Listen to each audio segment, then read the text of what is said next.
बिस्मिल्लाहिर्रहमानिर्रहीम अस्सलाम वालेकुम।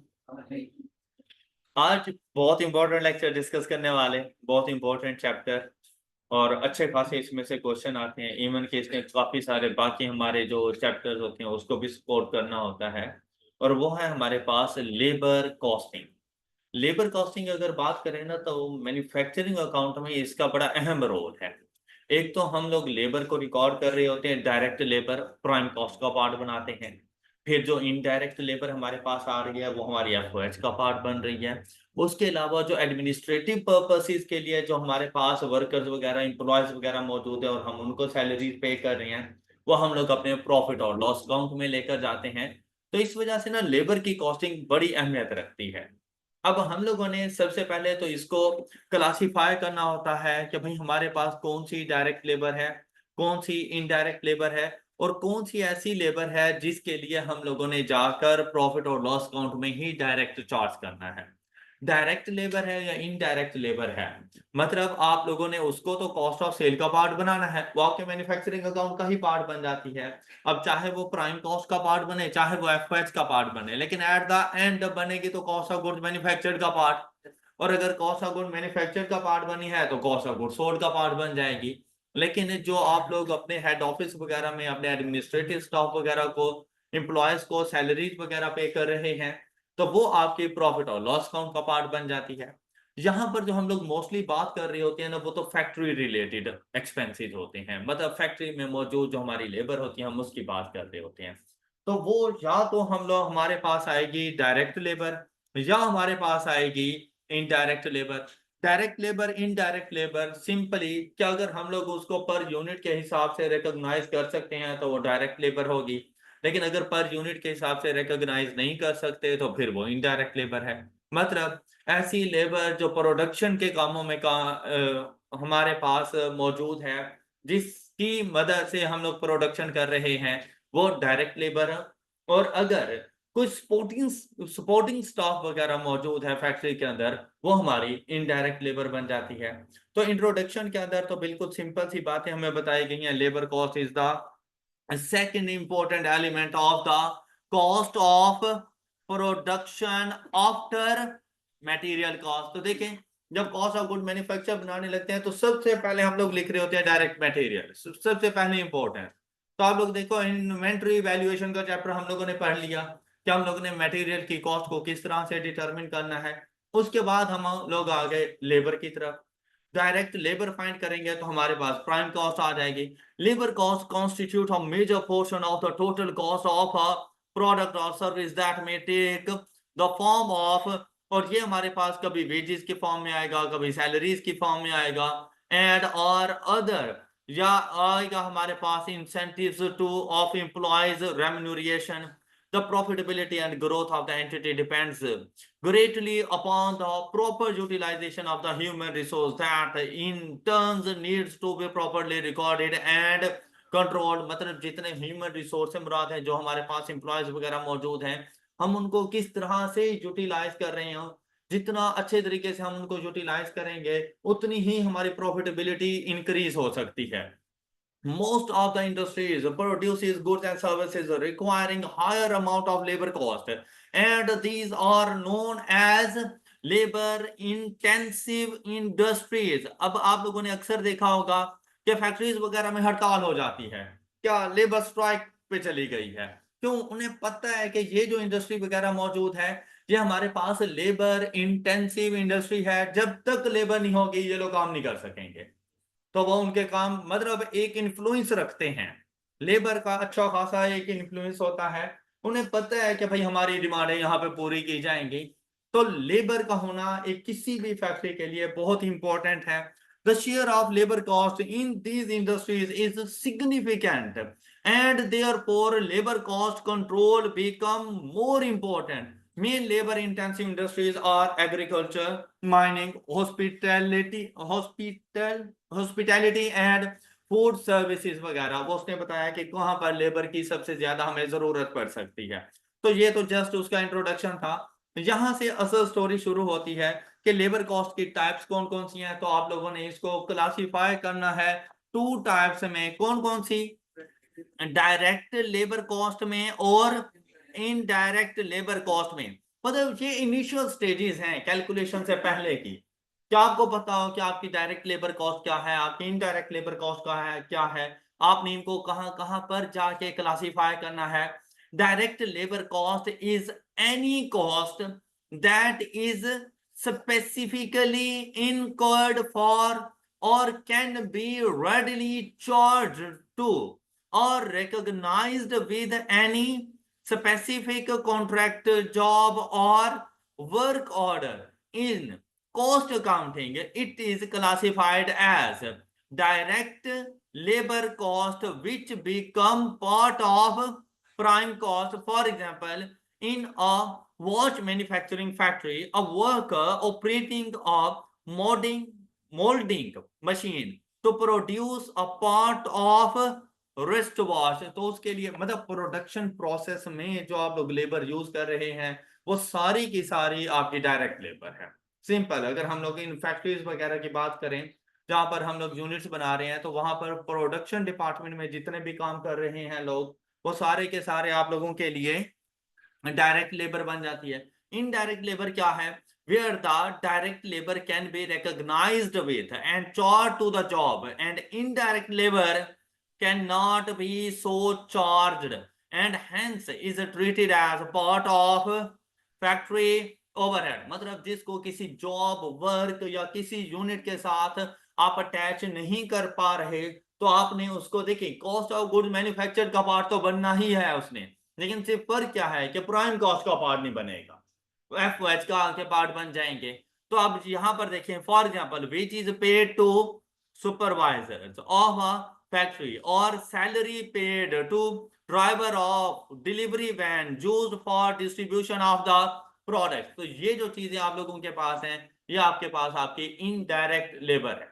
मतलब वर्कर्स जो काम कर रहे हैं वो डायरेक्ट, लेकिन उन वर्कर्स की सुपरविजन के लिए जो सुपरवाइजर मौजूद है उसको जो सैलरी पे कर रहे हो वो इनडायरेक्ट हो जाएगी। उस फैक्ट्री का जो वॉचमैन वगैरह है, उस फैक्ट्री के ड्राइवर्स वगैरह और इस किस्म के बाकी सपोर्टिंग स्टाफ वो सारे के सारे इनडायरेक्ट वर्कर्स आपके बन जाएंगे। Any doubt? क्लासिफाई कर लोगे? Wages payment are generally based on the productivity, time and skill or their combination। अब इनके बारे में ना हम लोगों ने कैलकुलेशंस करनी होती है कि डिफरेंट वर्कर्स के लिए हम लोगों ने डिफरेंट रेट रखा हुआ होता है। किसी को हम लोग टाइम बेस्ड पेमेंट कर रहे होते हैं, किसी को प्रोडक्ट के हिसाब से कर रहे होते हैं, किसी को इंसेंटिव दे रहे हैं, किसी को ओवर टाइम दे रहे हैं, किसी के लिए बोनसेस वगैरह हैं, किसी के लिए नहीं है। किसी कोई ऐसे वर्कर्स होते हैं जो स्किल्ड वर्कर्स हैं तो उनको ज्यादा पे कर रहे होते हैं, जो अनस्किल्ड है उनको थोड़ा पे कर रहे होते हैं।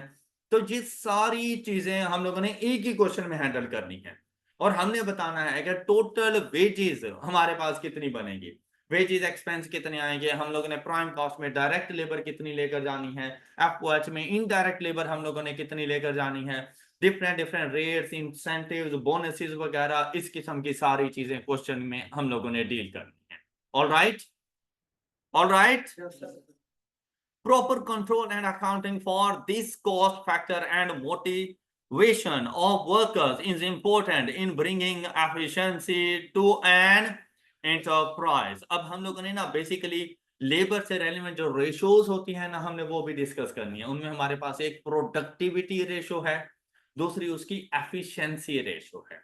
Productivity ratio and efficiency ratio हम लोगों ने इसके बारे में भी डिस्कस करना है कि प्रोडक्टिविटी पहले ये सीखेंगे कि प्रोडक्टिविटी क्या है, एफिशिएंसी क्या है, उसके बाद हम इनके रेशोज के बारे में देखेंगे। अब देखें फॉर एग्जांपल कहते हैं wage payment based on productivity, wage payment based on and wage payment based on skill. देखो यही बात उसने यहां पे कर दी थी। अब इन तीनों के लिए उसने आपको एग्जांपल दे दी। तो प्रोडक्टिविटी के हवाले से आप लोगों ने किस तरह से वेजेस पे करनी है, कहते हैं wages paid on the basis of number of units produced, like stitching 2000 pieces of shirt at ₹75 per piece। the wage payment based on productivity are treated as piece wage system। कि per unit के हिसाब से हम लोग payment कर रहे हैं। तो ये है प्रोडक्टिविटी, कि जो जितनी ज्यादा यूनिट्स प्रोड्यूस करेगा, मैन्युफैक्चर करेगा, उसको उतनी ज्यादा पेमेंट्स हो जाएंगी। अक्सर फैक्ट्रीज वगैरह में हम लोग इसको पीस वेट सिस्टम भी कहते हैं, तो पीस वेट सिस्टम के मुताबिक चल रहे होते हैं। कि आप ये देखें ना कि अक्सर ये होता है कि अगर मैं उनको पर डे के हिसाब से पे करूँ ना, तो वो काम करें या ना करें, उन्होंने मुझसे पैसे लेके चले जाना है। एंड पे क्या होता है कि ये डीमोटिवेशन का बायस बनता है उन लोगों के लिए जो काम कर रहे हैं। तो वो कहते हैं कि भाई मैं दिन में 1000 यूनिट बना के देता हूँ, मुझे भी 1000 रुपया मिल जाता है। मेरे साथ वाला कोलीग सारा दिन आता है, चाय पानी सिगरेट वगैरह ये सब कुछ चल रहा होता है, बातें शातें करता है, शाम को वो भी 1000 रुपया लेके जा रहा है, जबकि यूनिट बना रहा है सिर्फ 100। तो ऐसा नहीं है जैसे दूसरे के लिए डीमोटिवेशन है, अगले दिन वो दूसरा भी चाय पानी सिगरेट पे लगा हुआ होगा और 100 यूनिट बड़ी मुश्किल से बनाएगा, 1000 रुपये लेके चला जाएगा। तो मेरे लिए ना टाइम बेस्ड जाना बड़ा मुश्किल हो जाता है। तो ऐसी सिचुएशन में ना मैं इनको मोटिवेट करने के लिए पीस रेट के मुताबिक लेके चलूंगा। और उसके लिए क्या है कि भाई जितनी ज्यादा कोई मेहनत करेगा उतनी ज्यादा पैसे लेके जाएगा। अब वो अपना टाइम वेस्ट नहीं करेंगे। अब उन्हें थोड़ा सा भी टाइम मिलेगा ना, उनकी कोशिश होगी कि वो कोई ना कोई number of units maximum produce कर सकें ताकि ज्यादा से ज्यादा पैसे लेकर जाएं। अब यहाँ पर ऐसे ही है, अगर किसी ने 2000 पीसेज बनाए एट द रेट ऑफ 75 पर पीस, उसके साथ हमारा कॉन्ट्रैक्ट था, तो हमारी टोटल वेजेस कितनी बन जाएंगी? Number of units produced multiplied by rate पर पीस पर यूनिट। तो हमारे पास टोटल ये बन जाएगी, टोटल अमाउंट कितनी? 150,000। ऑलराइट, ये है प्रोडक्टिविटी को बेस बनाते हुए वेज पेमेंट्स। तो ये एसेट कोई इतनी मुश्किल चीजें नहीं है, हम लोग स्टेप बाय स्टेप जैसे ही आगे बढ़ते जाएंगे और इन तमाम चीजों को इन डिटेल जाके हम लोग डिस्कस करेंगे, तो ये कोई इतना मुश्किल काम नहीं है, हम लोग इजीली इंशाल्लाह इसको हैंडल करेंगे। फिर दूसरा हमारे पास आता है टाइम के मुताबिक। टाइम उस वक्त होता है कि जब हमें यह पता हो कि भाई पर यूनिट के हिसाब से मैं कैलकुलेट नहीं कर पाऊंगा या नहीं दे सकता, तो हम लोगों ने ना टाइम के मुताबिक, मतलब सर्विसेज इंडस्ट्रीज हैं, तो उन्होंने पर यूनिट के मुताबिक नहीं देना, उन्होंने टाइम के मुताबिक देना है। जैसा कि लेक्चरर्स को जो पेमेंट की जाती है जो विजिटिंग पर हो, उनको जो पेमेंट की जाती है ना वो पर और के हिसाब से होती है, वो पर लेक्चर के हिसाब से नहीं रखते। पर और अब अगर लेक्चर है ना सपोज 2 घंटे का, तो उसको 2 घंटे की पेमेंट होगी, उसका एक लेक्चर की पेमेंट नहीं होगी। अब अगर किसी दिन उसका लेक्चर हो गया 3 घंटे का, तो उसको 3 घंटे की पेमेंट हो जानी। एक दिन वो लेक्चरर नहीं आया तो उसको पेमेंट नहीं होनी। एक दिन आया तो लेक्चर 3 घंटे का था लेकिन 1 घंटा पढ़ा के चला गया, मैं उसको 3 घंटे की पेमेंट नहीं करूंगा, मैं उसको उसके टाइम की पेमेंट करूंगा, तो भाई तुमने 1 घंटा पढ़ाया था। बात समझ आई? तो टाइम के मुताबिक हम लोग पे कर सकते हैं। टाइम के मुताबिक ये बिल्कुल ऐसा ही होता है क्या, जैसे आप लोग घर की कंस्ट्रक्शन करवा रहे हो ना, तो आप लोग अपनी जो लेबर को पे कर रहे होते हैं ना, वो अकॉर्डिंग टू टाइम करते हो, अकॉर्डिंग टू यूनिट्स का प्रोडक्टिविटी नहीं कर रहे होते, अकॉर्डिंग टू टाइम। क्या कि भाई एक दिन अगर कोई आ गए हैं ना, आप चाहे उन्होंने जितना मर्जी काम किया है, हम उनके काम को ऐसे नहीं देख रहे होते, हम उनके नंबर ऑफ डेज को देख रहे होते हैं। तो टाइम के मुताबिक हम लोग उनको पे कर रहे हैं, नहीं आएगा तो उसको पेमेंट नहीं करेंगे हम लोग। अब यहाँ पे देखें, wage is paid on the basis of number of.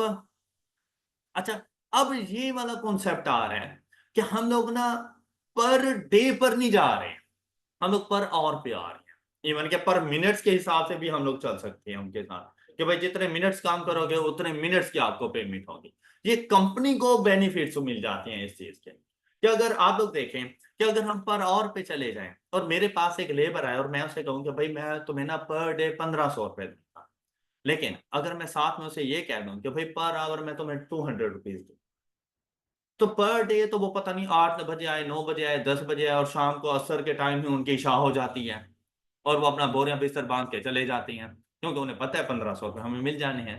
लेकिन अगर मैं उन्हें कहूँ कि भाई पर आवर के हिसाब से मैं तुम्हें पे करूंगा, वो जो पहले दिन की ब्रेक 2 घंटे की करते थे ना, वो शायद 15 मिनट की भी ना करें, तो उन्हें पता है कि मैं उनका टाइम नोट कर रहा हूँ। और वो जो पहले जो 10 बजे आया करते थे और उन्हें ठंड लगती थी, अब शायद वो 8 बजे आए और फिर भी उन्हें ठंड ना लगे। पहले वो जो असर के टाइम पे चले जाते थे, अब शायद मगरिब के बाद भी काम कर रहे हो, क्यों? उन्हें पता है कि पर आवर के हिसाब से पेमेंट होनी है। तो टाइम स्पैन ना छोटा रख लिया करो और उसके मुताबिक उनको पेमेंट करना स्टार्ट कर दो। ऑलराइट। अच्छा, अब क्या है, a worker performed his in a production line like 160 hours. अब हम लोगों ने ना उनके टाइम को इन डेज काउंट नहीं करना, हम लोगों ने उसको जाके काउंट करना है इन नंबर ऑफ आवर्स और मल्टीप्लाई कर देंगे पर और रेट के साथ। तो अब उसके लिए वेजेस कितनी बन जाएंगी, 160 multiplied by 175, the total is 28,000 बनता है। तो मतलब टोटल इतना पे कर देंगे। इट्स नॉर्मल टू पे पर और एड known as time based wages. अब ये डिफरेंट डिफरेंट हमारे पास बेसिस मौजूद है, हमने इनको इन डिटेल जाके डिस्कस करना है कि टाइम बेस्ड वेजेस हो तो कैसे कैलकुलेट करेंगे, पीस रेट हो तो कैसे कैलकुलेट करेंगे। नेक्स्ट आ जाता है स्किल्स के हिसाब से कि भाई अगर आप लोग, अब देखो स्किल्स के हिसाब से कैसे है कि वो जो मिस्त्री होता है ना, आप उसको शायद 3,000 रुपीज पर डे दे रहे हो, लेकिन जो लेबर उसके साथ लगी हुई है उसको 1,500 रुपीज पर डे दे रहे हो। क्यों? स्किल्स, स्किल्स के हिसाब से पे कर रहे हो। आप लोग खुद देखो कि किसी भी, अच्छा चार्टेड अकाउंटेंसी में देख लो कि जो चार्टेड अकाउंटेंट बैठा हुआ होता है ना और वो कोई असाइनमेंट लेता है तो वो लाखों रुपीज चार्ज करता है, लेकिन वही असाइनमेंट जब हमने ट्रेनिंग से करवा रहा होता है तो उनको 10-15 हजार रुपए दे रहा होता है सेम असाइनमेंट के। क्या? स्किल्स के ऊपर काम करता है। तो यहां पर भी बिल्कुल ऐसा ही है कि आपने देखना है जो स्किल्ड वर्कर्स होंगे उनको ज्यादा पे किया जाता है, और जो अनस्किल्ड या बिल्कुल फ्रेश रिक्रूटमेंट्स होती हैं उनकी सैलरी कम रखी जाती है, उनको हम लोग थोड़ा पे कर रहे होंगे। फिर यहां पर देखें a wage differentiation due to varied skills, like skilled workers are paid higher than apprentices for the same job। मतलब वो जो ट्रेनी स्टूडेंट्स आते हैं, जो बिल्कुल फ्रेश स्टूडेंट्स आएंगे या फ्रेश वर्कर्स वगैरह आएंगे, आप उनको कम पे कर रहे हो लेकिन अपने स्किल्ड वर्कर्स को ज्यादा पे कर रहे हो, तो आप लोग वेजेस पे कर सकते हैं on the basis of skill. तीनों पॉइंट्स में किसी को कोई इशू? अच्छा, अब नेक्स्ट देखें मेजरिंग लेबर एक्टिविटी। अच्छा, इसका ना एक एक पॉइंट बहुत इंपॉर्टेंट है कि जब तक आप लोगों के इन तमाम पॉइंट्स का अच्छे तरीके से आइडिया नहीं होगा, आप कभी भी इसकी full fledge comprehensive example solve नहीं कर सकते। क्या आप लोग कहें ना कि हम direct full fledge comprehensive example पे जाएं और सॉल्व करें तो बड़ा मुश्किल हो जाएगा आप लोगों की, लेकिन अगर इन पॉइंट्स को अच्छे तरीके से अंडरस्टैंड करते हुए लेके चलोगे तो आपके लिए बड़ी से बड़ी एग्जांपल भी ऐसे लगेगा जैसे बिल्कुल इजी सी एग्जांपल है। अच्छा, अब यहां पे क्या कहता है, मेजरिंग लेबर एक्टिविटी, जरा इसको रीड करें।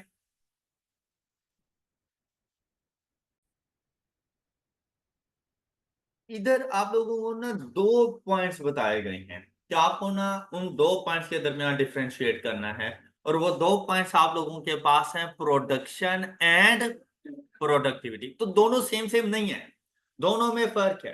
प्रोडक्शन क्या है, मतलब आपसे अगर कोई ये पूछे कि भाई आपकी प्लांट एंड मशीनरी की प्रोडक्शन कितनी है, तो आप उसे आंसर करोगे in terms of number of unit, कि हमारे प्लांट एंड मशीनरी की जो टोटल प्रोडक्शन है वो इतने नंबर ऑफ यूनिट्स हैं। तो प्रोडक्शन से मुराद रेफर्स टू द क्वांटिटी और volume of the output produced, the total number of units produced, production therefore is a measure of quantity of work। क्या आप लोग इजीली किसी को बता सकते हो कि आज के दिन में हम लोगों ने इतने नंबर ऑफ यूनिट्स प्रोड्यूस किए, तो वो प्रोडक्शन कहलाएगा। अब प्रोडक्टिविटी क्या है, कहता है कि productivity unlike production is a measure of efficiency. वो क्या था, measure of quantity of work. ये कि उस काम को, वो जो प्रोडक्शन आप लोगों ने की है उसको कितनी एफिशिएंसी के साथ आप लोगों ने किया है, with which the units have been produced, कि जो जो यूनिट्स आप लोगों ने बनाए हैं उनको कितनी एफिशिएंसी के साथ बनाया है, वो कहलाएगी उसकी प्रोडक्टिविटी। ऑलराइट, मतलब आप लोग ये देखें कि आपको अगर एक क्वेश्चन सॉल्व करने के लिए दिया जाए, दो डिफरेंट स्टूडेंट्स को, दोनों ही उसको सॉल्व कर रहे हैं, तो उसकी जो प्रोडक्शन होगी वो तो एक क्वेश्चन का सोल्यूशन मिल गया, दोनों से ही मिल गया। लेकिन एक स्टूडेंट ने उसको सॉल्व किया विद इन 20 मिनट, दूसरे ने 1 घंटा लगा दिया। अब दोनों की जो प्रोडक्टिविटी है ना वो डिफरेंट है, और दोनों में से कौन ज्यादा एफिशिएंट है, 20 मिनट्स वाला, जिसने एक काम को अच्छे तरीके से, अब इसका यह मतलब नहीं कि गलत काम कर दो और जल्दी कर दो और हम कहें कि ये एफिशिएंसी है, तो वो डैमेज यूनिट्स तो काउंट ही नहीं होना, वो तो प्रोडक्टिविटी का पार्ट ही नहीं बनना। मतलब अगर कोई मुझे 20 मिनट्स में क्वेश्चन सॉल्व करके दे दे और वो गलत हो, तो मैं तो ये कहूंगा ना कि उसने क्वेश्चन सॉल्व ही नहीं किया। या गलत क्वेश्चन 0 मार्क्स पे रहेगा वो, उसने तो टाइम वेस्ट कर दिया। फिर इसके हवाले से अगर देखा जाए कि एक बच्चे ने 1 घंटा लगाया लेकिन क्वेश्चन ठीक सॉल्व करके दिया, तो मेरे लिए तो उसकी प्रोडक्टिविटी ज्यादा है, एटलीस्ट उसने ठीक तो किया। ओके, तो यहां पर जब एफिशिएंसी देखी जाती है ना, तो एफिशिएंसी देखने के लिए ना एक तो काम का ठीक होना और विद इन टाइम होना, ये उसकी एफिशिएंसी होती है। ऑलराइट। अच्छा अब देखो, अब इसको समझते हैं लेबर के ऊपर, कि लेबर एफिशिएंट कब होगी हमारी, क्या लेबर की प्रोडक्टिविटी और उसकी प्रोडक्शन वगैरह को हम लोग किस तरह से मैच करेंगे। तो कहते हैं mister X is is supposed to produce 6 units in every hour at work, कि 1 घंटे में उसे 6 यूनिट्स बनाने हैं। अगर 1 घंटे में 6 यूनिट्स बनाने हैं तो 1 यूनिट पे कितना टाइम लगा रहा है, 10 मिनट्स। 60 / 6, 10 मिनट्स में 1 यूनिट उसका बन रहा है। अच्छा आपने ना ये कैलकुलेशन साथ साथ मदद करनी होती है, कभी आपको पर यूनिट के हिसाब से चाहिए होती है, कभी आपको चाहिए होता है कि इतने टाइम ड्यूरेशन में फिर कितने नंबर ऑफ यूनिट्स बना लेगा, इस किस्म की आपने कैलकुलेशन करनी होती है। तो 6 यूनिट्स बन रहे हैं इन 1 आवर। कहते हैं the standard productivity rate is 6 units per hour for every employ. और हर एम्प्लॉय के लिए जो स्टैंडर्ड टाइम है वो भी यही है कि उन्होंने 6 यूनिट्स बनाने हैं और 1 घंटे में ही बनाने हैं, ऑन एवरी टाइम भी यही चल रहा है। कहता है during this week he made 252 units in, अब ये उसकी एक्चुअल प्रोडक्शन और एक्चुअल टाइम। स्टैंडर्ड क्या था कि 6 इन 1। ऑलराइट। अच्छा अब क्या कहते हैं, कहते हैं कैलकुलेट द प्रोडक्टिविटी रेशो। अब हालांकि इन्हें पहले प्रोडक्टिविटी रेशो बतानी चाहिए थी कि बेसिकली प्रोडक्टिविटी रेशो है क्या, कैलकुलेट कैसे करते हैं, लेकिन उन्होंने स्टार्ट में बस क्वेश्चन दे दिया। लेकिन चलें वैसे ही हम लोग चीजों को जरा समझते हैं। आप लोग छोड़ दो कि किसकी रिक्वायरमेंट क्या थी, आपने उस मिस्टर एक्स के बारे में अजम्पशन लेनी है कि either he is doing a great job और नॉट। अब आपको क्या स्टैंडर्ड क्या था, आपने देखा कि 1 घंटे में हर कोई 6 यूनिट बनाता है। अच्छा जब मिस्टर एक्स का डाटा आपके पास आया ना, तो आपको यह बताया गया कि भाई इसने टोटल 38 आवर्स काम किया है और इसने 252 यूनिट्स बना के दिए हैं। तो आप क्या करोगे, आप ये देखोगे कि भाई अगर स्टैंडर्ड हमारे पास 1 घंटे में 6 यूनिट्स हैं तो 38 आवर्स में इन टोटल कितने बनने चाहिए थे जी, डबल टू, जबकि उसने कितने बनाए 252। तो आपके ख्याल में वो एफिशिएंट है या नहीं है प्रोडक्शन ज्यादा कर दी है सेम टाइम ड्यूरेशन में, तो आप लोग क्या कहोगे कि he is an efficient person, efficient employ. Okay, उसकी प्रोडक्टिविटी ज्यादा है। एक तो आप प्रोडक्टिविटी को भी मैंने चेक किया नंबर ऑफ यूनिट्स की बेसिस पर, कि standard time, standard number of units इस टाइम के मुताबिक कितने बनने चाहिए थे 228, उसने कितने बनाए 252, तो हमने कहा ही इज एफिशिएंट। ओके।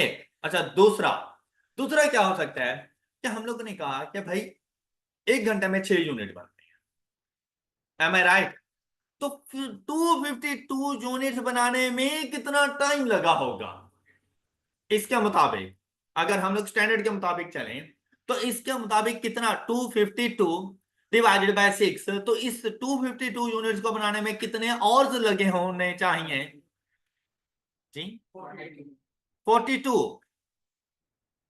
और मतलब अगर कोई और इंप्लॉय होता और वो स्टैंडर्ड रेट के मुताबिक काम कर रहा होता तो वो 252 यूनिट्स बनाने में 42 आवर्स लेता, जबकि इसने वही काम कितने घंटों में करके दे दिया 38 आवर्स में करके दे दिया। एफिशिएंट है। ये बात समझ आ गई है, एफिशिएंसी की समझ आ गई है कि एफिशिएंट क्या है, कि सेम टाइम सेम काम आप अगर कम टाइम में करके दे देते हो तो आप एफिशिएंट हो, या अगर एक स्पेसिफिक टाइम के अंदर एक पर्सन एक स्पेसिफिक काम कंप्लीट करता है, आप उससे ज्यादा काम करके दे देते हो, तब भी आप एफिशिएंट हो। क्लियर हो गई ये बात। तो अब देखो उन्होंने क्या कहा, कहते हैं प्रोडक्टिविटी रेशो फाइंड करें। उसके लिए ना उसने आपको 2 मेथड्स बता दिए और ये दोनों मेथड वही हैं जो भी मैंने डिस्कस किए। क्या आप एफिशिएंसी को चेक करो on the basis of time या चेक करो on the basis of number of units, आपका सोल्यूशन बिल्कुल सेम सेम आएगा। अब क्या करना है आप लोगों ने, productivity ratio is worked out as total production in the week, ये एक्चुअल प्रोडक्शन है जो उसने की 252। Productivity is a relative measure of the hours actually taken and the hours that should have been taken to make the output. It might be determined in either of the following two methods. तो कौन कौन से, सबसे पहले number of hours. तो आप देखो 252 units बनाने में कितना टाइम लगना चाहिए, ये स्टैंडर्ड टाइम कितना लगना चाहिए 42, उसने कितना टाइम लगाया, अब उसकी एफिशिएंसी चेक कर लो। अब उसकी एफिशिएंसी कैसे आएगी, मतलब ये बिल्कुल ऐसा ही है कि अगर मैं आपसे ये कहूं कि भाई 100 मार्क्स का एक टेस्ट हुआ और उसमें आप लोगों के 80 मार्क्स आ गए, तो बताओ आपकी परसेंटेज कितनी बनी। आप मुझे क्या कहोगे, सर 80 जो मैंने नंबर लिए डिवाइडेड बाय टोटल, तो आप परसेंटेज फाइंड करके दे दोगे। यहां पर आपने क्या करना है कि भाई स्टैंडर्ड कितना टाइम लगना चाहिए, स्टैंडर्ड कितना टाइम लगना चाहिए डिवाइडेड बाय एक्चुअल कितना टाइम लगा एंड मल्टीप्लाइड बाय 100। तो आपके पास आंसर क्या आएगा, अगर ये आंसर 100 प्लस पर है तो एफिशिएंट है और 100 से नीचे है तो इनएफिशिएंट है। बात समझ आई है, 100 पे है तो कोई एफिशिएंसी वगैरह नहीं, वो तो स्टैंडर्ड के मुताबिक ही चल रहा है। मतलब 42 आवर्स का काम था, 42 आवर्स ही नहीं ही किया, तो फिर तो 100 आपके पास आंसर आ जाएगा। मतलब कोई एफिशिएंसी, कोई प्रोडक्टिविटी एज सच नहीं है। प्रोडक्टिविटी एफिशिएंसी कब आएगी, जब टाइम था 42 आवर्स लेकिन आपने उसको कंप्लीट किया 38 आवर्स, तो आप लोगों ने जाकर एफिशिएंसी फाइंड की 110.5। मतलब as compare to other employees mister X is 10.5% more efficient. Alright, कि बाकी लोग जो 100 यूनिट्स बनाते हैं उतनी देर में मिस्टर एक्स 110.5 यूनिट्स बना देते हैं। क्लियर हो गई बात, कोई डाउट? अच्छा नेक्स्ट, अब नंबर ऑफ यूनिट्स के मुताबिक भी आप इसको कर सकते हैं।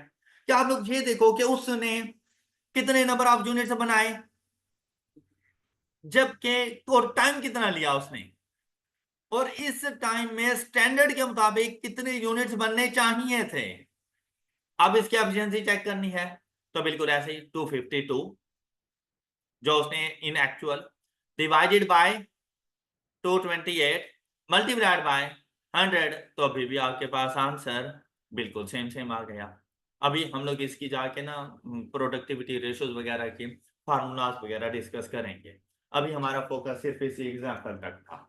ओके, अब देखिए नेक्स्ट, कहते हैं productivity ratio greater than 100 indicates that the actual performance is better than the standard और एक्सपेक्टेड लेवल ऑफ एफिशिएंसी।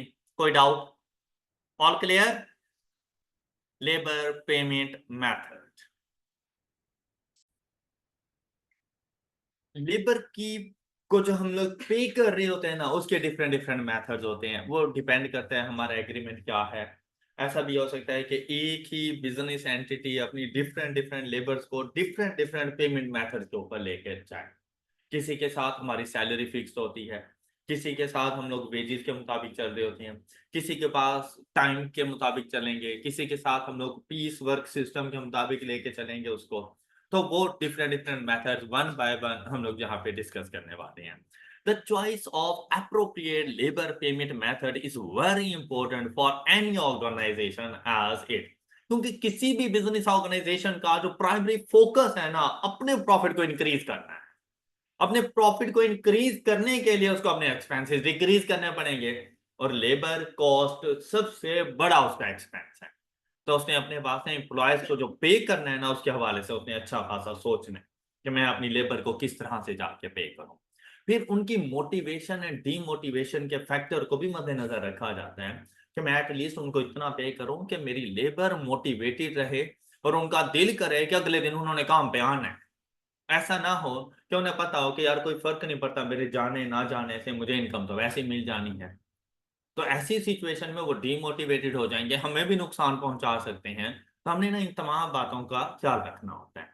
अब देखें, कहता है may affect the cost of the finished products, specifically when it is labour intensive organisation. बहुत important point है कि आप देखें भाई, जब आप लोग एबीसी कॉस्टिंग एबीसी कर रहे थे, A B activity based costing कर रहे थे, तो आप देखें अपनी तमाम प्रोडक्ट्स को लेबर कॉस्ट चार्ज करते थे। अगर आप लोग अपनी लेबर को ज्यादा पे कर रहे हो और आप लेबर इंटेंसिव ऑर्गेनाइजेशन हो, तो पर यूनिट कॉस्ट इंक्रीज हो जाएगी। तो जब पर यूनिट कॉस्ट इंक्रीज हो जाएगी, आपने अपना प्रॉफिट भी रखना है, तो आपको अल्टीमेटली सेलिंग प्राइस को इंक्रीज करना पड़ेगा। लेकिन आपके मुकाबले में आपका कंपेटिटर मौजूद है, सेम प्रोडक्ट बना रहा है, लेकिन उसने अपनी लेबर पे कंट्रोल रखा हुआ है, और वहां पर वो उसका जो वेज सिस्टम है वो आप लोगों से ज्यादा इंप्रेसिव है। वो पर यूनिट कॉस्ट कम चार्ज कर रहा है। तो उसने अगर अपना प्रॉफिट, इवन के आपसे शायद अपना प्रॉफिट ज्यादा भी रख ले, लेकिन सेलिंग प्राइस आपसे उसने थोड़ी सी भी कम रख ले, तो आपके लिए मसला बन जाएगा। ओके। तो इस वजह से आपने इनकी कैलकुलेशन के मेथड्स को बहुत अच्छे तरीके से देखना है कि लेबर को पे किस तरह से किया जाए।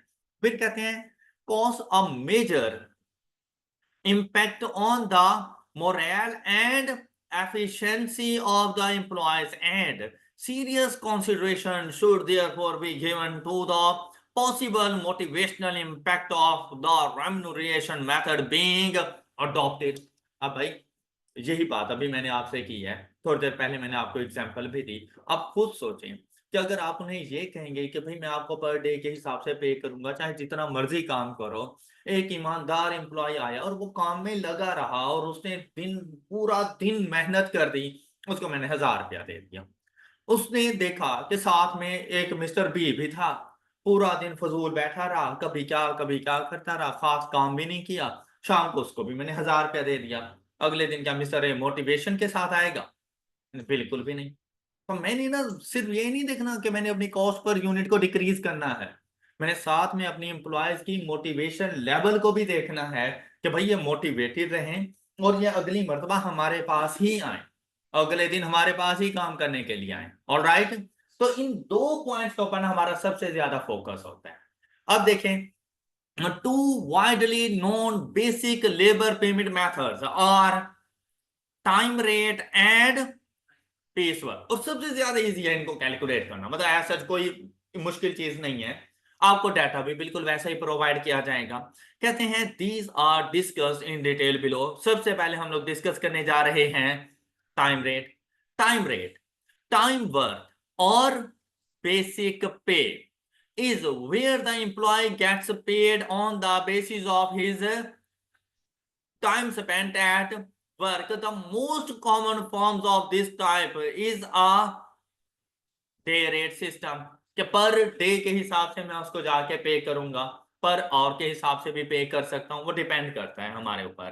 कहते हैं the formula used to calculate wage under this method. अच्छा, ना भी बताता तो आपके ख्याल में क्या फार्मूला होना चाहिए था? कितने टाइम के लिए उसने काम किया, मतलब अगर हम लोग पर डे के हिसाब से लेके चलें तो हम लोग क्या कहेंगे? Number of days worked multiplied by per day wage rate. तो हमारे पास टोटल वेजेस बन जाएंगे। ऐसे ही है ना?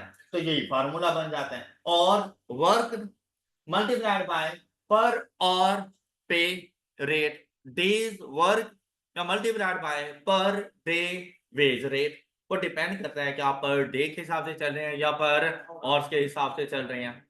अब ऐसा भी हो सकता है कि यहाँ पे पर आवर हो, जो वेज रेट है वो हमारे पास हो। सपोज कि यहाँ पर बात कर लें कि हम लोग पर और पे करते हैं ₹80 पर, और mister A worked for 20 days, और हमने उसकी टोटल पे फाइंड करनी है कि टोटल उसकी पे क्या बनती है। तो भाई मैं 20 × 80 कभी भी नहीं कर सकता। क्योंकि दोनों का यूनिट सेम होना जरूरी है। अगर ये पर आवर है तो मेरे पास ये टाइम भी इन नंबर ऑफ और। अब ये क्वेश्चन इनकम्प्लीट है।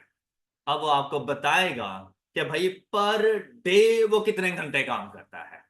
नॉर्मली अगर देखा जाए ना तो हम लोग पर डे 8 आवर्स काम करते हैं। तो अगर यहां पे कह दें कि भाई 8 आवर्स वर्क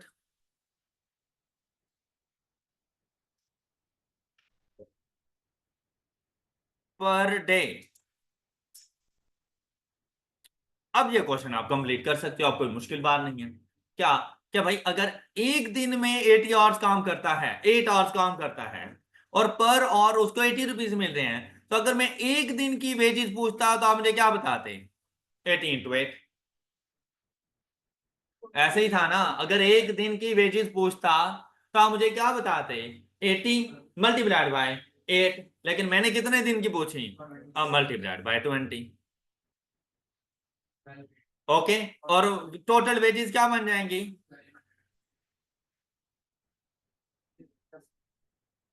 ओके ओके, बात ये उसकी टोटल वेजेस बन गई फॉर 20 डेज।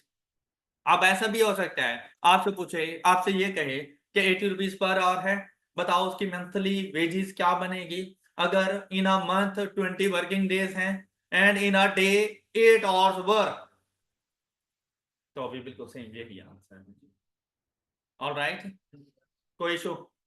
अब देखिए नेक्स्ट कहता है if an employ works for more hours than the basic, मतलब बेसिक से सपोज कर लेते हैं 8 आवर्स, लेकिन उसने काम किया 10 घंटे, बेसिक टाइम से ज्यादा टाइम उसने लगा दिया डेली, बेसिक डेली रिक्वायरमेंट्स और on days which do not constitute a part of the working week, मतलब संडे वाले दिन भी वो आ गया काम करने के लिए। वैसे संडे हमारा ऑफ डे होता है, लेकिन वो संडे वाले दिन भी काम करने के लिए आ गया, या सैटरडे हमारा अगर ऑन डे नहीं है, वो सैटरडे संडे में आ गया हमारे पास काम करने के लिए, तो then he may be entitled to an, उसे कहा जाता है ओवर टाइम पेमेंट। अब भाई मेरे पास दो एम्प्लॉयज थे, उनसे जो मेरी कमिटमेंट थी वो ये थी कि भाई आप लोगों का सैटरडे संडे ऑफ होगा और आप लोगों ने पूरे दिन में 8 घंटे काम करना है। एक एम्प्लॉय उसने बिल्कुल ऐसा ही किया कि वो सैटरडे संडे अपना ऑफ करता था, साथ में पर डे वो सिर्फ 8 घंटे लगाता था, उसके बाद वो चला जाता था। लेकिन एक एम्प्लॉय ऐसा था जो पर डे 10-10 घंटे लगा रहा है, मतलब 2 घंटे एक्स्ट्रा पर डे, साथ में सैटरडे संडे भी वो मेरे पास इधर काम करने के लिए आ रहा है। क्या आपको लगता है कि मैं दोनों को सेम सेम पे करूं? नहीं, ऐसा नहीं हो सकता। तो फिर तो सेकंड वाले के साथ ज्यादती है ना, कि वो काम ज्यादा कर रहा है, ज्यादा मेहनत कर रहा है, लेकिन मैं उसको पे दूसरे की इक्वल कर रहा हूं, तो वो क्यों मेरे पास सैटरडे संडे काम करेगा? वो क्यों 8 की जगह पे 10 घंटे काम करेगा? तो उसके लिए कैसा नहीं है, जैसे मुझे उसे थोड़ी बहुत मोटिवेशन भी देनी चाहिए।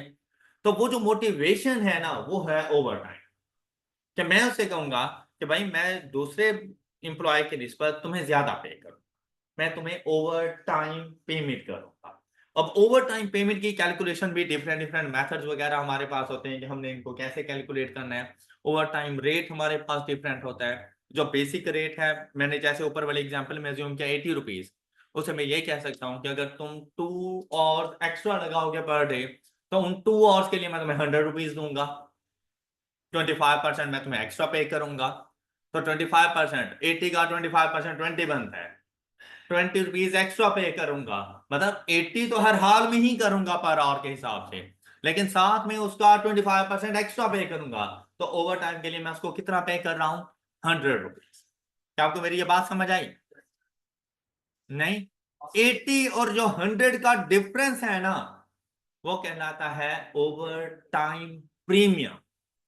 100 rupees total over time premium नहीं है, क्योंकि 100 में 80 तो बेसिक है। तो 100 बेसिक और ओवर टाइम जो पे कर रहा हूं, उसका जो डिफरेंस है ना, वो कहलाता है ओवर टाइम प्रीमियम। तो प्रीमियम में और ओवर टाइम पेमेंट में फर्क है। All right, over time payment और ओवर टाइम प्रीमियम में डिफरेंस आता है। Payment at the rate of 100 चली जाएगी, लेकिन premium at the rate of 20 जाएगा। जो एक्स्ट्रा पे कर। क्लियर? क्लियर? कभी कभी क्वेश्चन में प्रीमियम की वैल्यू पूछता है, तो आप लोगों ने वो डिफरेंस की वैल्यू बतानी होती है, लेकिन कभी कभी ओवर टाइम पूछता है तो वो इन टोटल जाके बताना होता है। अब देखें, then he may be entitled to an overtime payment. The overtime hours are usually paid at a premium rate such as time समझा था, वो जो बेसिक पे करोगे वो तो हर हाल में है, plus and a quarter, and a quarter, जैसे मैंने 25% बोला तो वो एंड अ क्वार्टर हो गया है ना, एंड अ हाफ मतलब उसका 50% extra, time and a time मतलब जैसे 80 रुपए दे रहा था, 80 रुपए ही एक्स्ट्रा पे करूंगा तो टोटल उसको 160 पे करूंगा, उसे ओवर टाइम के 1 घंटे के। ओके, तो वो आपको साथ में जो भी उसकी कैलकुलेशन होगी वो आपको बता देगा। फिर टाइम एंड हाफ हो सकता है, और डबल द टाइम, या भाई 80 आवर्स तो वैसे चल रहे थे, लेकिन जो ओवर टाइम आवर्स होगा वो 80 पे नहीं जाएगा, वो 160 पे जाएगा, कि 80 बेसिक पे करूंगा और 80 ही मैं तुम्हें ओवर टाइम प्रीमियम पे करूंगा। Done? Time and a quarter for example means that 1.25 times, मतलब वो जो बेसिक पे होना उसको 1.25 से मल्टीप्लाई करवा देना। टाइम एंड हाफ से क्या मुराद है? 1.5, तो जो बेसिक रेट हो उसको मल्टीप्लाइड बाय 1.5 करवा देना। डबल द टाइम से क्या मुराद है? 2, तो जो बेसिक रेट हो उसको मल्टीप्लाइड बाय 2 कर देना। कहता है बेसिक और rate is paid for hours worked in excess of the basic requirement. The over time premium is the extra rate paid over and above the, अब ये ओवर टाइम प्रीमियम की समझ आ गई होगी, कोई doubt? Clear? If employees work unsocial hours overnight, then they are entitled to a shift premium which is quite similar to an overtime premium, and means that the employees are paid at an increased hourly rate। Unsocial और मतलब छुट्टी का time हो चुका है लेकिन छुट्टी नहीं दी गई, और हम लोग लेट नाइट बैठ के यहाँ पे वर्किंग कर रहे हैं, उन्हें अनसोशल आवर्स, राइट? अब आई एक छोटी सी एग्जांपल आप लोगों के पास, और सॉल्व करते हैं इसको। If the basic rate of pay per hour is rupees and overtime rate is time at uh, तो हम लोग ओवर टाइम के लिए कितना पे करेंगे? 6 multiplied by is equal to 9। Okay, over time hours के लिए कितना पे करेंगे? 9 रुपीज। कहते हैं then calculating the over time premium for 12 hours worked in excess of the basic requirements of 8 hours per day would involve below working। अच्छा, अब देखो, कहता है कि बेसिक जो हमारे पास रिक्वायरमेंट थी ना काम करने की, वो 8 घंटे की थी, लेकिन उसने कितने घंटे काम किया? हमारे पास 12 घंटे काम किया है, तो उसके लिए हमारे पास टोटल अमाउंट क्या बनेगी? अब देखो 12 घंटे, इसकी ना डिफरेंट डिफरेंट कैलकुलेशन के मेथड हमारे पास हो सकते हैं। सबसे पहला मेथड क्या है कि भाई इस 12 आवर्स को मल्टीप्लाई कर दो बेसिक, क्योंकि बेसिक तो हम लोगों ने हर हाल में पे करना है। 12 into 6 is equal two plus, अब ओवर टाइम पे करना है, हमारे पास कितने आवर्स स्टैंडर्ड थे, उसने कितने घंटे काम किया, ओवर टाइम कितना गया, 4 मल्टीप्लाइड बाय। अब देखें, अगर आप लोग देखो ऊपर टोटल टाइम मल्टीप्लाई करवा चुके हो, तो जो एक्स्ट्रा अमाउंट है इसको प्रीमियम के अमाउंट से मल्टीप्लाई करोगे, तो 4 मल्टीप्लाइड बाय 9 नहीं करना, 4 multiplied by 3 is equal to, ये है आपका प्रीमियम, ओवर टाइम प्रीमियम, ये है आपका बेसिक, और टोटल जाके उसको पे कर दोगे। बात क्लियर? एक कैलकुलेशन ये है। दूसरी कैलकुलेशन क्या है? Basic time multiplied by basic rate. दूसरी कैलकुलेशन क्या है? Basic time multiplied by basic time कितना, मल्टीप्लाइड बाय बेसिक रेट कितना, इज इक्वल टू, फिर ओवर टाइम कितने hours multiplied by overtime rate. और ओवर टाइम रेट कितना है, इज इक्वल टू, अब लेकिन ये 36 ओवर टाइम प्रीमियम नहीं। ओके, अब देखो एंड रिजल्ट दोनों से सेम आया। पहला क्या था, total time multiplied by basic rate plus overtime multiplied by over time premium. Alright, alright. दूसरा मेथड क्या है, basic time multiplied by basic rate plus overtime multiplied by overtime rate. Done, कोई issue? The next one is piece rate system. अब ये पहले भी हम लोग कर चुके हैं कि आप लोगों ने ना पर यूनिट के हिसाब से पे करना है। क्या हमने देखना है कि जिसने जितने ज्यादा यूनिट बनाए होंगे उसके वेजेस उतनी ज्यादा बन जाएंगे हमारे पास। Under this method the employee is paid an agreed amount for each unit of output completed. मतलब वर्किंग प्रोसेस की पेमेंट नहीं करनी हम लोगों ने। अच्छा, अक्सर आप लोग देखें ना, ये जो मैन्युफैक्चर ये जो होता है ना, शर्ट्स वगैरह जहाँ पे बनाई जाती हैं, इस किस्म की जो इंडस्ट्रीज वगैरह होती हैं, तो पर यूनिट के हिसाब से पे कर रही होती हैं। लेकिन अगर एक शर्ट एक बंदा ही बना रहा है तो, लेकिन जब आप लोगों को ये पता है कि एक शर्ट बनाने में पूरी एक चेन चल रही है, कि एक बंदा है जो इस शर्ट कपड़े की कटिंग करके अगले को ट्रांसफर करता है, अगला है जो शर्ट की मतलब ये जो मोटी मोटी सिलाइयां है वो कर लेता है, अगला बंदा है जो इसके काज वगैरह कर रहा है, उससे नेक्स्ट पर्सन के पास जाती है जो उसने इसके बटन शटन लगाने हैं, फिर अगले के पास जाएंगे उसने इसकी तय शय लगा के पैकिंग करनी है, फिर एक प्रोडक्ट कंप्लीट हो रही है। वहां पे आप इस वर्क सिस्टम पे नहीं चल सकते, क्योंकि एक बंदा एक यूनिट नहीं बना।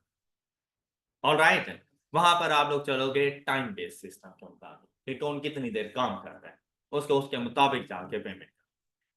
बात समझ आई है? लेकिन अगर आपके पास एक ऐसी प्रोडक्ट है तो एक ही बंदा एक ही प्रोडक्ट को फिनिश करके आपको दे सकता है, अब वहां पर आप पर यूनिट के हिसाब से चले जाओ, फिर जो जितना ज्यादा काम करेगा उतनी ज्यादा पेमेंट ले जाए। Done, done.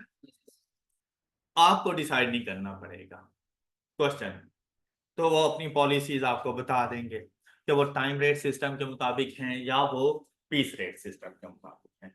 फिर देखें, कहते हैं for each task carried out output units per और may also be an agreed upon number that is referred to as standard hours produced. क्या हम लोग एक तो उसको बता देंगे कि भाई पर यूनिट हम इतना पे करेंगे, लेकिन इसका ये मतलब नहीं है तुम आओ और फारिग बैठे रहो, तुमने 1 घंटे में हमें इतने यूनिट बना कर देनी है। तो साथ में उसके साथ ये भी कंडीशन होती है कि एटलीस्ट तुमने 1 घंटे में हमें इतने यूनिट बना कर देने हैं। It is also normal under piece work scheme that the employ get a guarantee minimum wage regardless of the number of units produced. अच्छा, आपके लेवल पे आके आपको एक एग्जांपल दूं कि आप में से हॉस्टल में अगर रहते हो ना, तो बहुत से ऐसे बच्चे होते हैं जो कॉल सेंटर पे कॉल काम कर रहे होते हैं, मतलब उनको पार्ट टाइम जॉब वगैरह चाहिए हो, तो स्टडी के साथ साथ कॉल सेंटर पे काम कर रहे होते हो। या आपने कभी ऐसे ही कोई इश्तिहार वगैरह देखा हो, तो वहां पे लिखा हुआ होता है बेसिक पे 20,000 plus bonus. It means that कि भाई 20,000 रुपये तो मैं तुम्हें हर हाल में दूंगा, चाहे मेरा ऑर्डर 0 ही क्यों ना हो। ओके, साथ में जितना तुम काम करोगे उसका मैं तुम्हें कुछ ना कुछ बोनस भी पे करूंगा। मतलब इस समय फिक्स्ड और पीस वर्क सिस्टम दोनों आ जाते हैं। सेम केस विद सेल्समैन, कि आप किसी भी ब्रांड वगैरह पे जाए ना, तो सेल्समैन खड़े हुए होते हैं, उनकी अपनी बेसिक पे होती है। मतलब ये नहीं है कि सारे के सारा कमीशन पे नहीं होते वो लोग, वरना घर का चूल्हा कैसे जलाएं। अगर सपोज शॉप्स बंद पड़ी हुई हैं, स्ट्राइक्स हो गई हैं, तो फिर तो कोई यूनिट ही नहीं सेल हो रहे हैं, तो मतलब उस मंथ में उनकी सैलरी 0। तो ऐसा नहीं होता, उनको एक बेसिक पे दी जाती है ताकि भाई आप हमारे साथ जुड़े रहें। मैं आपको 20,000 रुपये तो दूंगा, प्लस आप जितनी सेल्स करेंगे ना, उस सेल्स का 10% मैं आपको पे कर दूंगा। तो साथ में कमीशन भी हम लोग पे कर रहे होते हैं। इसी तरह हम अपने वर्कर से ये कहते हैं, सपोज भाई मेरे पास कोई डिमांड ही नहीं आई, तो मैंने क्या प्रोडक्शन करवानी है? जब मैं प्रोडक्शन नहीं करवाऊंगा तो मैं अपने वर्कर्स को पे क्या करूं? और मैंने अगर सिस्टम रखा हुआ है पीस रेट सिस्टम, फिर तो पूरा महीना वो मेरे साथ जुड़े रहे, लेकिन at the end of the month मैंने उनको कुछ भी नहीं पे किया। तो उसके लिए हमारा सिस्टम क्या होता है कि हम कुछ ना कुछ फिक्स्ड कर देते हैं, प्लस पीस रेट सिस्टम पर आ जाते हैं। राइट, बात समझ आ गई सब बच्चों को? अच्छा अब देखें, it is normal under piece work scheme. अब ये बात क्लियर हो गई कि कुछ ना कुछ अमाउंट, मिनिमम अमाउंट गारंटी के तौर पर जाएगी, और फिर regardless of the number of units produced, and this safeguards them from loss of earnings when the production is low and is not on account of their own fault। मतलब उनकी गलती उसमें थोड़ी थी, और प्रोडक्शन लो हो गई due to any reason, raw material ही नहीं था, डिमांड ही नहीं थी, इस किस्म की चीजें, तो कुछ ना कुछ मिनिमम हम लोगों ने उनको जरूर पे करना है। तो इसके लिए देखो फार्मूला क्या बनेगा हमारे पास, number of units produced multiplied by rate per unit plus minimum wage, fixed currently minimum wage. Alright, अच्छा अब देखो clear. Next example number 3, calculate total wage for the month. चलें जल्दी से जरा सॉल्व करें एग्जांपल नंबर 3।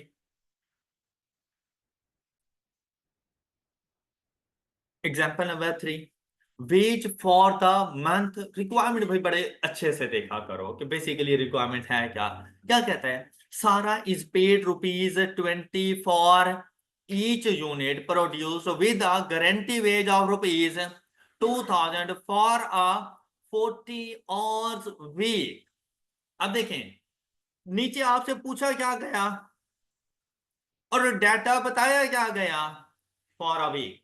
एक वीक में उसने 40 घंटे काम करने हैं, उसके लिए हम उसे 2000 फिक्स पे करेंगे, साथ में हम उसको ₹20 पर यूनिट भी पे करेंगे। अब देखें यहां पर for a series of 4 weeks of the month, तो एक महीने में अप्रोक्सीमेट 4 वीक्स ही हमारे होते हैं। तो हम जो उसको फिक्स्ड अमाउंट पे करेंगे ना, वो 2 into 4 ₹8000 इन फिक्स्ड हम लोग जाके उसको पे करेंगे। क्लियर? फिर she produced this units each week.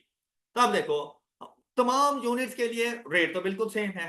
अच्छा वो हम लोग फ्यूचर में जाके ना इसमें थोड़ा और कॉम्प्लेक्सिटी लेकर आएंगे कि हम लोग कहेंगे कि अगर आप 100 यूनिट्स बनाते हैं तो सपोज आपको ₹20 मिलेंगे।